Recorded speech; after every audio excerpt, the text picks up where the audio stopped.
The New Zealand culture, the expression of New Zealand culture was very much in our minds when we designed the building, and we went really in 2 or 3 different directions. One is what is the nature of the New Zealander, what's the nature of the New Zealand landscape, and what's the nature of Auckland moving forward as a city.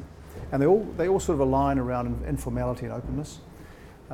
We have a particular quality of light, we have a particular quality of materials here. The site itself is perched on the edge of a ledge, really looking west over towards Ponsonby, but it also engages directly with the city. So through use of natural light, both through the exterior skin of the building and through the roof of the atrium, by exposing the exhibition centre, exhibition space rather, to the street, and through the use of materials, we're able to bring in quite a lot of the New Zealand character through those different avenues.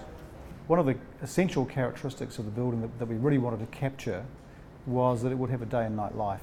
And so transparency of the plenary hall on the top, being able to be seen as we know it will be from Ponsonby and Herne Bay. We wanted to have a day and a night life, transparent by day and illuminated by night. This is a shot looking at the hotel with the convention centre beyond, the Sky Bridge stretching across Hobson Street from the existing Sky City site to the new hotel.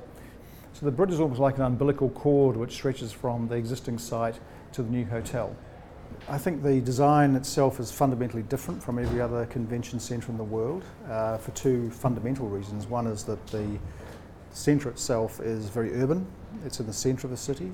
One of the fundamental differences is that this building needed to have a much more serious social agenda than an urban design agenda than perhaps most convention centres need to concern themselves with. And with that regard, we've made it very transparent. Most convention centres are closed black boxes with a skirt of public space to make them accessible.